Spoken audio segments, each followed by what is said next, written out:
Hello, everybody, and welcome to the AAArdvark Accessibility Podcast. My name is Natalie Garza. I'm one of the co-hosts, and with me today is...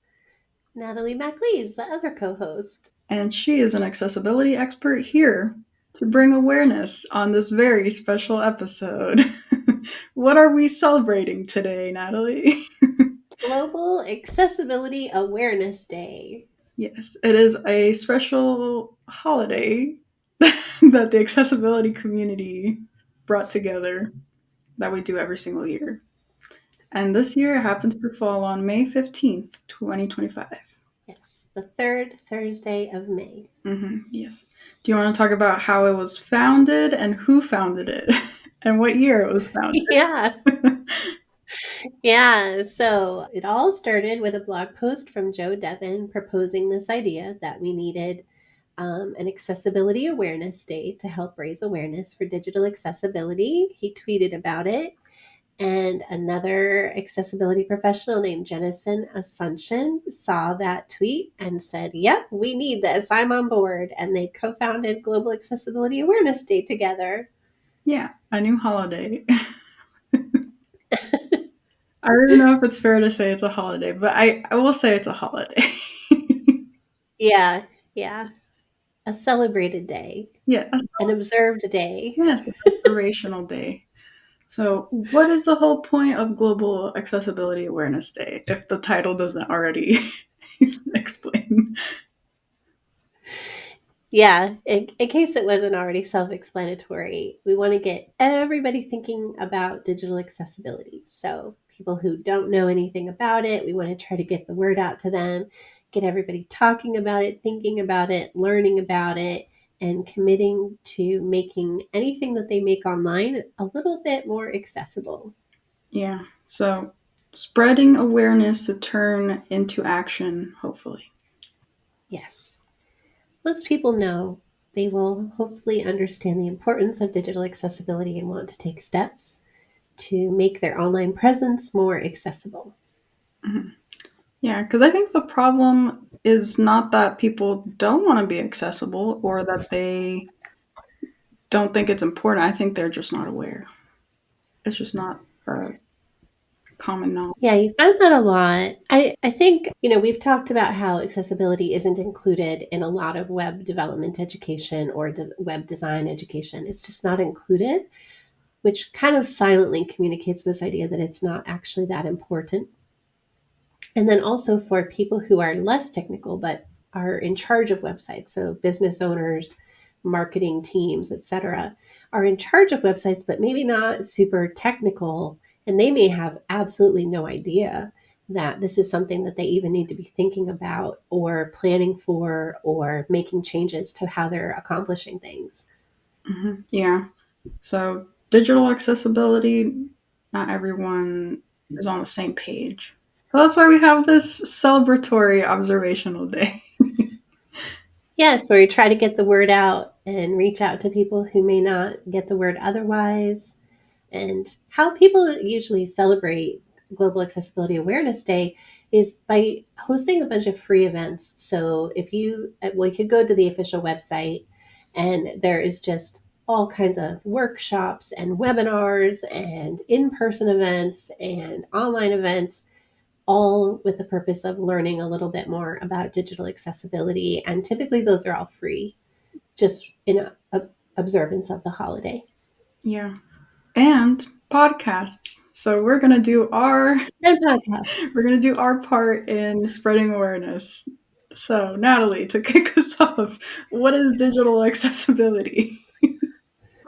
Yeah, so digital accessibility is making sure that anything that you have put online, social media posts, your website, etc., that is accessible to everybody so that they are able to use that regardless of their capacity and regardless of what technology or assistive technology they might be using to access the web.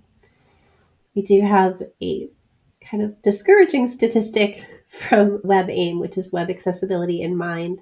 They do an annual study. They automatically scan the top 1 million homepages on the internet and report back on their findings. And so, from the most recent round of WebAIM Million, we know that 98% of those top 1 million homepages have at least one detectable accessibility failure on them, which is almost all of them. And that number has improved only a tiny bit from when they did the first one a few years ago.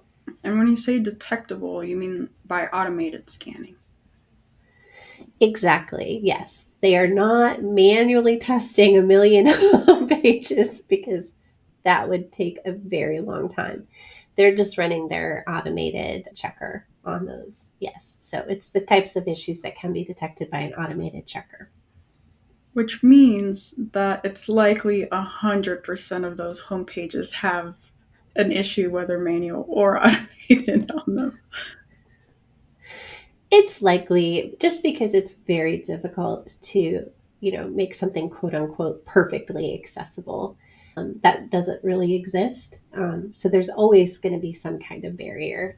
But that's not an excuse to not do anything that we can to reduce the number of barriers and to reduce the severity of the barriers that we have. Yeah, because believe it or not, 1/4 of the population has some form of a disability. Yeah. And I think that might even be a little bit low because one thing that we often, when we say 1 in 4 people has a disability, in our minds, we think permanent disabilities, right? Which are the ones that once you've acquired that disability, you're going to have it for the rest of your life. But we also have temporary disabilities. Like every single one of us is constantly moving in and out of a state of being temporarily disabled by an illness or by an injury, right? Nobody lives their whole life without ever getting sick or hurt. And depending on how severe that injury is, it could affect your work in different ways. If you work on a computer all the time, a pretty minor injury to your dominant hand or wrist or arm could be really impactful upon your workday, and you might not be able to use a mouse for a certain period of time. So that's another thing to keep in mind. And then we also have situational disabilities where it has nothing to do with your own personal body or mind, but the situation that you happen to be in, which can also impact how you use the web. If you're trying to watch a video in a really noisy room, or you're trying to look at the screen of your phone outside on a really bright sunny day, it's really difficult to see. And that would just be a situational disability. So when you take into account all of those things, it's not 1 in 4 people, it's literally everyone. And it's not just blind people either. A lot of people just think, oh, if you can't see the screen, but it's also if you have a mobility impairment, if you can't hear something, if you have seizures from flashing elements. I remember that you were surprised to learn how many different disabilities could impact someone's use of digital products. Yeah. And we're going to cover that in an episode soon, so stay tuned. Okay. That was a sneak peek. Yeah. So, digital accessibility, make sure everybody, no matter their situation, their abilities, can access and read web content. So, what can we do to start making the web a better place? We can start learning some basics about web accessibility and start making changes to what we're doing. You could learn about how you can make your social media posts more accessible. You could learn how to make your own website more accessible. If you post videos online, like we do here, or audio, if you have a podcast, you could learn how you can make that more accessible and then start taking steps to implement those things. Yes, because even if it's just a small thing like a social media post, it could mean a lot to one person who just wants to learn or see what's there or just wants to use social media like everyone else. Yeah, people have a civil right to equal access to information and services. And so we need to be respectful of that and ensure that everybody can access the information and services that are available online. Yes. So, with that, Natalie, where can people go to learn about accessibility or get started?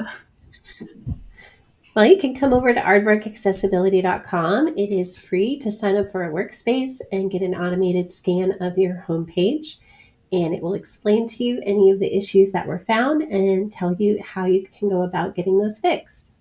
Yes. And if you want to start learning about the different guidelines and the different official documentation, but find it a little confusing, we also have a new resource called WCAG in Plain English, which is a collection of all the web content accessibility guidelines. Is that the Yes, acronym? that's the acronym. Good job.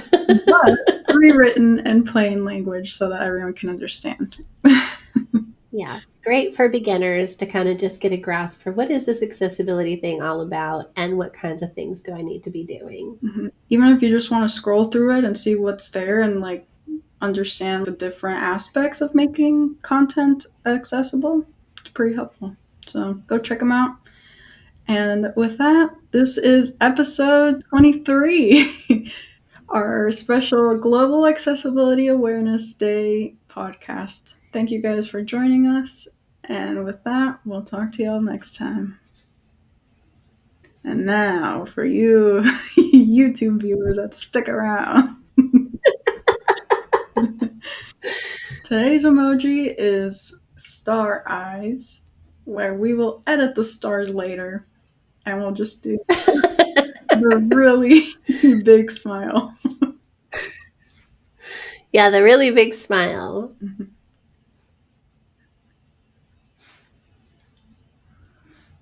I don't feel like you're doing a big enough smile. There you go. But you can't show your bottom teeth. It makes it hard to smile big.